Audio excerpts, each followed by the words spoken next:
Good morning बच्चों, I am your science teacher. Today is your lecture 4, topic motion, गति।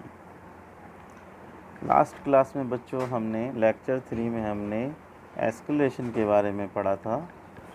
मैंने त्वरण किसे कहते हैं मैं रिपीट कर देता हूँ। अगर किसी भी ऑब्जेक्ट, किसी भी वस्तु के वेग में निरंतर परिवर्तन होता है तो उसमें त्वरण उत्पन्न हो जाता है। आज हम लोग जो हैं त्वरण के प्रकार के बारे में पढ़ेंगे कि त्वरण के प्रकार क्या होते हैं। तो बच्चों, त्वरण के जो हैं वो 4 प्रकार होते हैं, मतलब 4 टाइप्स के एस्केलरेशन होते हैं आपके। उसके 4 टाइप के एस्केलरेशन होते हैं आपके।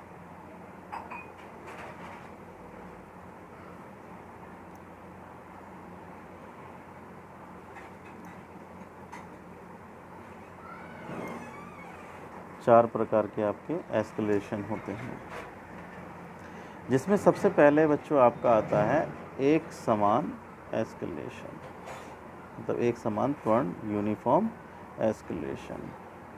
तो यूनिफॉर्म एस्केलेशन की बात करें तो बच्चों, यूनिफॉर्म एस्केलेशन होता क्या है आपका? यूनिफॉर्म एस्केलेशन उसे कहते हैं कि अगर कोई भी ऑब्जेक्ट चल रही है और कंटिन्यूसली, मतलब इक्वल इंटरवल ऑफ टाइम में उसकी वेलोसिटी में इक्वल चेंजेस आते हैं। इक्वल इंटरवल ऑफ टाइम में अगर उसकी वेलोसिटी में इक्वल चेंजेस होते हैं, समान परिवर्तन होते हैं, समान समय अंतराल में समान परिवर्तन हो रहे हैं उसकी वेलोसिटी में, तो उसे हम लोग यूनिफॉर्म एस्केलेशन, एक समान त्वरण कहते हैं। जैसे कि नीचे गिरते हुए पिंड की गति, जो पिंड आपका जो है वो नीचे की तरफ गिर रहा है, उसे हम लोग, उसमें हम ये कह सकते हैं कि एक समान त्वरण उत्पन्न हो रहा है। दूसरा टॉपिक है बच्चों आपका असमान त्वरण। ये आपका असमान त्वरण जो है आपका एक समान त्वरण का अपोजिट है। उसमें क्या होता है कि उसमें जो वेग है आपका, मतलब वेलोसिटी है, उसमें समान परिवर्तन हो रहा है।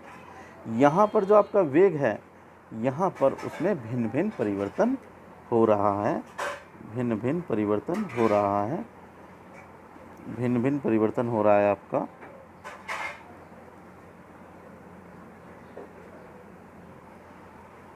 तो भिन्न भिन्न परिवर्तन होने की वजह से इसे हम लोग असमान त्वरण कहते हैं। जैसे कि आप लोग देखते हैं कि सड़क पर जब गाड़ियाँ चलती हैं तो उन गाड़ियाँ कभी तेज़ चलती हैं, कभी धीमी हो जाती, कभी तेज़ चलती, कभी धीमी हो जाती हैं। तो वाहनों की गति को हम लोग एक अच्छा उदाहरण मान सकते हैं असमान त्वरण का। ओके बच्चों, नेक्स्ट टॉपिक पर हम लोग आते हैं। हमारा जो नेक्स्ट टॉपिक है वो क्या है? हमारा नेक्स्ट टॉपिक हमारा है बच्चों, वो है आपका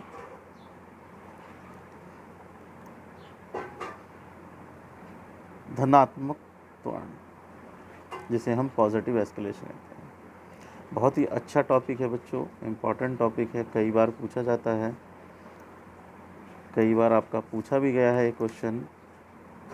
बहुत इम्पॉर्टेंट टॉपिक है आपका कि अगर हम कैसे एक्सप्लेन करेंगे कि धनात्मक त्वरण क्या है, पॉजिटिव एस्केलेशन क्या है। तो यदि कोई भी गतिशील वस्तु जो है, अगर उसकी वेलोसिटी, उसके वेग में निरंतर वृद्धि हो, अगर उसकी वेलोसिटी निरंतर इंक्रीज़ हो रही है, कंटिन्यूसली इंक्रीज़ होती है, तो उसे हम धनात्मक त्वरण कहते हैं। मतलब उस गाड़ी में जो त्वरण एस्केलेशन प्रोड्यूस होगा वो धनात्मक होगा। इसी तरह से इस आपका ऋणात्मक त्वरण होता है, जिसे हम मंदन भी कहते हैं। ये इसका अपोजिट है बच्चों, ये इसका अपोजिट है।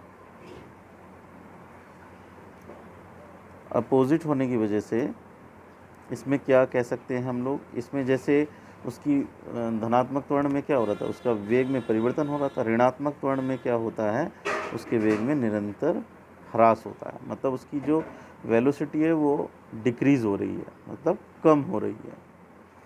वेलोसिटी डिक्रीज़ होने की वजह से, वेलोसिटी उसकी डिक्रीज़ होने की वजह से उसमें मंदन, मतलब ऋणात्मक त्वरण उत्पन्न हो जाते हैं। अब ये होगा कैसे बच्चों?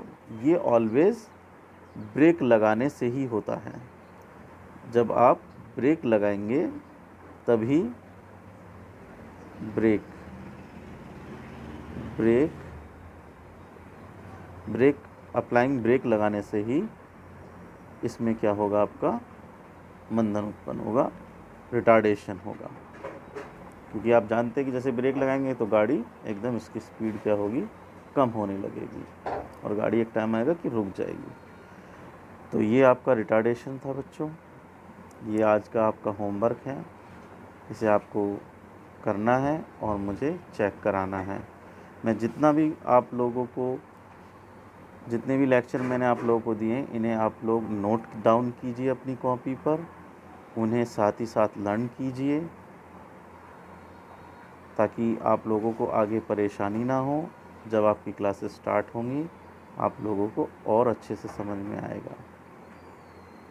घर पर रहिए, सुरक्षित रहिए।